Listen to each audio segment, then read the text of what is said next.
ওকে, বিজনেসের কোর ফাংশনের ভেতরে যে অপশনটা প্রথমে আসে সেটা হচ্ছে অপারেশনস। অর্থাৎ অপারেশনসে আপনার যে কাজগুলো হবে, প্রোডাক্ট বানাবেন, অর্থাৎ প্রোডাক্টটা ডেভেলপ করা হবে, দেন সেই প্রোডাক্টটা আমরা সার্ভ করব, অর্থাৎ সার্ভিস ডেলিভারি দেওয়া হবে।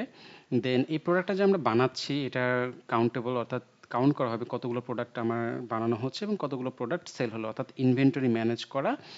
এরপরে কোয়ালিটি ইনশিওর করা, অর্থাৎ কোয়ালিটি কন্ট্রোল ইনশিওর করবে আপনার অপারেশনস টিম থেকে আপনার প্রোডাক্টটার ভালো কিনা মন্দ এবং এটা মার্কেটে ছাড়া যাবে কিনা।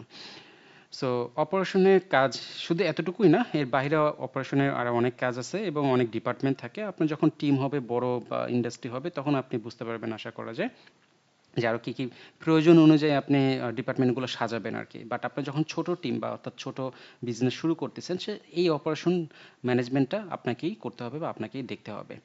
সো এক্সাম্পলের কথা যেটা বলতেছে সেটা হচ্ছে, আপনি যদি একটা কেক বিক্রি করেন তাহলে কেক বানানো, মোড়কজাত করা অর্থাৎ প্যাকেজিং করা, গ্রাহকের কাছে পৌঁছে দেওয়া, এগুলো হবে অপারেশনসের কাজ, রাইট? দেন আবার চেইন অফ কমান্ড মেনটেন্স করা, সাপ্লাই চেইন মেনটেন্স করা, এগুলো হবে অপারেশনের কাজ। অপারেশনের পরে যে জিনিসটা আসে সেটা হচ্ছে মার্কেটিং অ্যান্ড সেলসের কাজটা।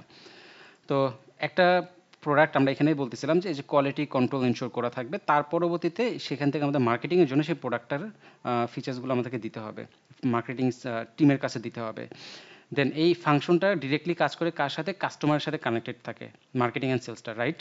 আমরা এখানে মার্কেট মানে কাস্টমারের কাছে রিচ করতেছি অ্যান্ড দেন সেটাকে সেল করার জন্য চেষ্টা করতেছি। তো এটার ভেতরে কি কি থাকতেছে? প্রোডাক্টের প্রমোশন, প্রোডাক্টটার প্রমোশন আমরা কিভাবে করতে চাই, সেই ক্যাম্পেইন, বাজেট, প্ল্যান, হাবিজাবি অনেক কিছু আছে। দেন হচ্ছে ব্র্যান্ডিং, আমরা জাস্ট নরমাল একটা প্রমোশন করতেছি, আর ব্র্যান্ডিং হচ্ছে আরেকটা জিনিস। ব্র্যান্ডিং হচ্ছে আপনার যে ব্র্যান্ডটা রেডি হয়েছে বা রেডি করতেছেন সেইটার কন্টিনিউয়াসলি একটা ব্র্যান্ড বিল্ড করা আর কি। হ্যাঁ, দেন ব্র্যান্ড বিল্ড হলে সেটা কন্টিনিউয়াসলি আবার ব্র্যান্ডিংটা করে যাওয়া। এরপরে আসতেছে যে কাস্টমারদের কাছে রিচ করা, যেটা একটু আগে বললাম যে আমাদের কাস্টমারের কাছে রিচ করব আমাদের প্রোডাক্টটা নিয়ে। দেন সেলসে তাদেরকে আমরা অনেকভাবে কনভিন্স করব, অনেক জার্নি দেখাবো। দেন তারপরে সেখান থেকে তাদেরকে কনভিন্স করে সেলসে কনভার্ট করার চেষ্টা করব। সো মার্কেটিং অ্যান্ড সেলসে বেশ কয়েকটা কাজ থাকে, যেমন হচ্ছে যেটা বললাম প্রোডাক্টের প্রমোশন, ব্র্যান্ডিং, কাস্টমারদের কাছে রিচ করা, এগুলো হচ্ছে যে মার্কেটিং এর কাজ। এন্ড সেলসে কনভার্ট করা, বা এটা হচ্ছে যে সেলসের কাজ, অথবা সেলস টিম দেখবে, অথবা সেলস যে ফানেলটা থাকবে সেই ফানেল অনুযায়ী আমাদের সেলসটা হবে। আমরা যেহেতু অনলাইনে মার্কেটিং করব, তো মার্কেটিং এন্ড সেলসের কাজটা আমরা একসাথে করার চেষ্টা করবো আর কি। হ্যাঁ, দেন যেই অপশনটা থাকবে আপনার কোর ফাংশনের ভিতরে সেটা হচ্ছে ফাইন্যান্স অ্যান্ড অ্যাকাউন্টিং।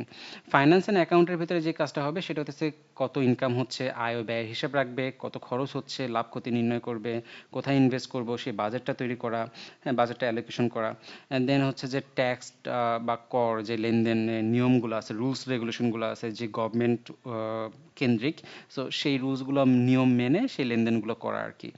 দেন আমার ক্যাশ ফ্লো কন্ট্রোলটা করতে হবে, অর্থাৎ ক্যাশ ফ্লো যেটা আছে সেটা যেন আমার কমে না বাড়তে থাকে, অথবা সেই ফাইন্যান্সের অ্যাকাউন্টিং এর কাজগুলো আহ, সেই টিমটা করবে। এবং একই সাথে এই কথাও বলতেছি, আপনার যদি টিম বড় না হয় বা আপনার যদি কোম্পানি বড় না হয়, তাহলে এই কাজটা আপনাকে নিজেই করতে হবে। আর যখন টিম বড় হবে তখন আপনি এই কাজটার জন্য বা যাকে পারফেক্ট মনে হবে তাকে খুঁজে নিয়ে তাকে বসাতে হবে বা ওই টিম বসাতে হবে আপনাকে। সেই কাজটা কে করবে? সে কাজটা করবে হচ্ছে যে হিউম্যান রিসোর্স ম্যানেজমেন্ট, যেটা এইচআর করে থাকে। এইচআর ডিপার্টমেন্টের নাম অনেকে আপনারা শুনেছেন। সো এইচআর ডিপার্টমেন্ট থেকে এই কাজগুলো করে, রিক্রুটমেন্ট করে, ট্রেনিং দেওয়ায়, স্যালারি নেগোশিয়েট করে বা স্যালারি মেনটেন্স করায়, দেন পারফরমেন্সটাকে ম্যানেজ করে বা ম্যানেজমেন্ট করে।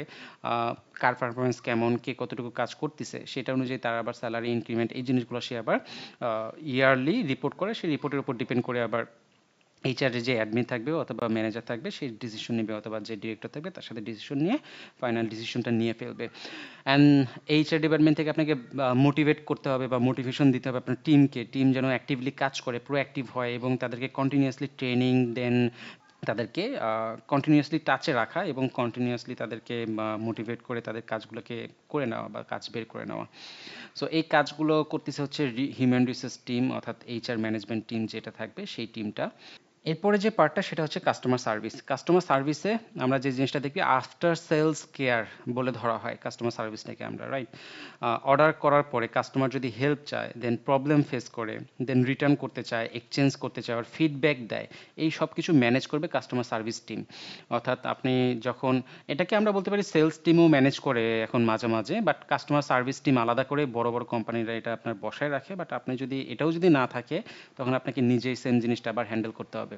এখনো অনেক বিজনেস আছে তারা নিজেরাই নিজেদের কাস্টমার সার্ভিস বলেন, হিউম্যান রিসোর্স বলেন, হিউম্যান রিসোর্স তো দরকারই হয় না, কারণ তারা ওয়ান ম্যান আর্মি হিসেবে কাজ করে, অপারেশনস দেখে, মার্কেটিং দেখে, ফাইন্যান্স দেখে, অ্যাকাউন্টিং দেখে, নিজেই লোক নিয়োগ দিচ্ছে এবং নিজেই হচ্ছে মার্কেটে যাচ্ছে। দেন সেটা আবার কাস্টমার সার্ভিস, অর্থাৎ সেই প্রোডাক্টটা সেল করলো, সেই প্রোডাক্টটা সেল করার পরে কি অবস্থায় আছে, কোন অবস্থায় আছে, কাস্টমার কাছে পৌঁছালো কিনা, সেই ফিডব্যাকগুলো নিয়ে কাজ করে আর কি। সো কাস্টমার সার্ভিস অপশন আমরা এখানে রাখতেছি যে আমাদের বিজনেসের জন্য কাস্টমার সার্ভিসটা ইম্পর্টেন্ট। এরপরে যে পার্টটা কাজ করবে সেটা হচ্ছে যে প্রোডাক্ট ডেভেলপমেন্ট অ্যান্ড ইনোভেশন। হ্যাঁ, এই ডিপার্টমেন্টটা আপনার কি কাজে দরকার হবে? মার্কেট চেঞ্জ হচ্ছে, মার্কেটের চেঞ্জেসগুলো নিয়ে কাজ করবে, কাস্টমারের টেস্ট চেঞ্জ হচ্ছে সেগুলো নিয়ে কাজ করবে, প্রোডাক্ট বা সার্ভিসটাকে সে আপডেট করবে, সে আপডেট করে মার্কেটে আবার নতুন করে লঞ্চের জন্য টেস্ট করবে। সো এই বিষয়গুলো করবে কে? প্রোডাক্ট ডেভেলপমেন্ট অ্যান্ড ইনোভেশন যারা করবে সেই টিমটা। নতুন প্রোডাক্ট আইডিয়া, এক্সিস্টিং প্রোডাক্টকে মডিফাই করা, হ্যাঁ, কম্পিটিশনের থেকে এগিয়ে থাকা। ধরেন আপনি যে প্রোডাক্ট নিয়ে কাজ করতেছেন, সেই প্রোডাক্টটা কম্পিটিটর ওই প্রোডাক্ট নিয়ে আবার সে কাজ করা শুরু করলো, তখন কি আপনি সেম প্রোডাক্টটা নিয়ে কন্টিনিউ করে যাবেন? না, তখন আপনি কি করবেন? এক্সিস্টিং প্রোডাক্টে যে মডিফাই অপশনটা আমরা এখানে দেখাচ্ছি, এই কাজটা আমরা এখানে করার চেষ্টা করব, নতুন প্রোডাক্ট নিয়ে কাজ করার চেষ্টা করব, মার্কেট রিসার্চ করে, অ্যানালিসিস করে, দেন আমরা প্রোডাক্ট ইনোভেশন করার চেষ্টা করব। ইনোভেশন ছাড়া আপনার প্রোডাক্ট বা কোম্পানি কখনোই চলবে না। সো আপনাকে কন্টিনিউয়াসলি ইনোভেশন, আপডেট বা আপগ্রেডেশন ভার্সন নিয়ে কাজ করতে হবে। আপনি যে কোম্পানির দিকে তাকান, বড় ছোট যত কোম্পানির দিকে তাকান, তারা কিন্তু এই ইনোভেশনটা নিয়ে অলওয়েজ কাজ করে থাকে। এটা নট অনলি ইনোভেশনটা কি খালি প্রোডাক্টের ক্ষেত্রে না, প্রোডাক্টের ক্ষেত্রে না, এটা অল সেক্টরে আপনার ইনোভেশনটা এবং প্রোডাক্ট ডেভেলপমেন্টটা নিয়ে কাজ করতে হবে। মার্কেটিং সেক্টরে হোক বা বিভিন্ন সেক্টরে হোক, বা যে কোনো সেক্টরে আপনার ইনোভেশনটাকে আনতে হবে আপনার বিজনেসের জন্য। এরপরে যে অপশনটা আসে সেটা হচ্ছে যে সাপ্লাই চেন। সাপ্লাই চেনের ভিতরে কি কি জিনিসটা ফাংশন করে সেটা হইতেছে যে raw materials, suppliers, inventory, real time delivery, then হচ্ছে যেখান থেকে প্রোডাক্ট নিয়ে আসবেন, যেখান থেকে মানে কিভাবে স্টক করবেন, কতটুকু স্টক করবেন, হ্যাঁ, দেন সেখানে কিভাবে টাইম অনুযায়ী প্রোডাক্ট বা কাস্টমারের হাতে পৌঁছাবে, মানে প্রোডাক্ট বা সার্ভিসটা কাস্টমারের কাছে সার্ভ করবেন। সো এই বিষয়গুলো কি করবে? আপনার সাপ্লাই চেইনগুলো মেনটেন্স করবে, র ম্যাটেরিয়ালস থেকে শুরু করে। সাপ্লাই চেইনটা বেসিক্যালি আপনার একদম শুরু থেকে শেষ পর্যন্তই সম্পূর্ণটা জিনিসটা দরকার হয়। অ্যান্ড সেম সাপ্লাই চেইনসটা আপনার মানে ইম্পর্টেন্ট হয়ে পড়ে একটা বিজনেসটা যখন আপনি গ্রোথের চিন্তা করবেন। হ্যাঁ, যখন আপনি একা কাজ করতেছেন তখন তো সবগুলো একাই করতেছেন, যখন আপনি গ্রোথের চিন্তা করবেন তখন আপনাকে সাপ্লাই চেইন ম্যানেজমেন্ট এইটাও নিয়ে কাজ করতে হবে।